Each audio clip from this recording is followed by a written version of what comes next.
Chemical নিক্ষেপ করেছে। তার প্রতিবাদে আজকে ধানগড়ার যারা পরিবেশ প্রেমী রয়েছে তারা আজকের এই মানববন্ধনের আয়োজন করেছে।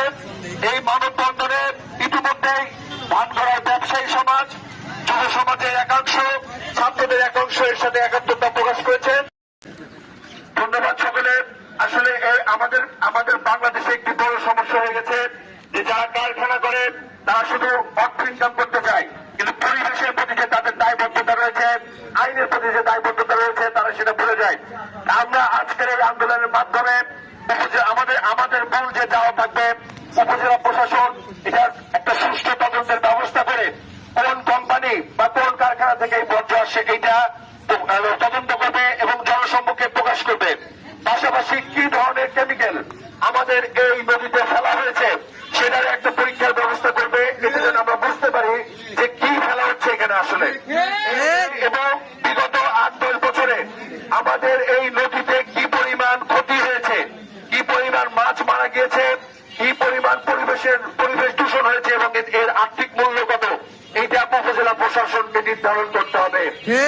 উপস্থিতি আপনাদেরকে আমি ধানগড়াবাসীর পক্ষ থেকে ধন্যবাদ জানাই। বিষাক্ত কেমিক্যাল ফেলার কারণে আমরা যতটুকু জানি যে মজুমদার এবং এসআর কেমিক্যাল দুটা কোম্পানি থেকে বিগত দিনে এখানে বা আরো কিছু কোম্পানি থাকতে পারে, তারা এই বিষাক্ত বর্জ্য রিসাইক্লিং না করে নদীতে তারা ফেলে দিয়েছে। এই নদীতে প্রতি বছর রায়গঞ্জ মৎস্য অধিদপ্তর থেকে এখানে কিন্তু মাছ অবমুক্ত করা হয়।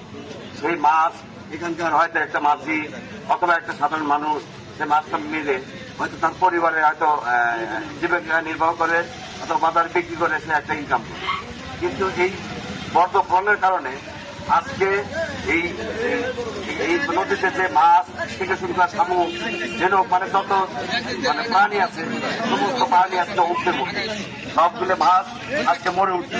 এখন বিষয়টা একটা মানুষ গোসল করতে গেল আসলে এই বিশেষ কেমিক্যাল অথবা একটা বাচ্চা হঠাৎ করে খেয়ে ফেললে, পানিটা খেয়ে ফেলবে, তখন অসুস্থ হবে অথবা মারা যাবে।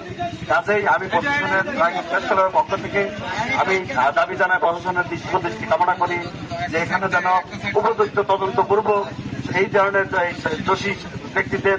আমি মনে করি এরা জনগণের শত্রু, এদের বিরুদ্ধে কঠোর একটা ব্যবস্থা গ্রহণ করার জন্য আমি জোর দাবি জানিয়ে আমি আমার বক্তব্য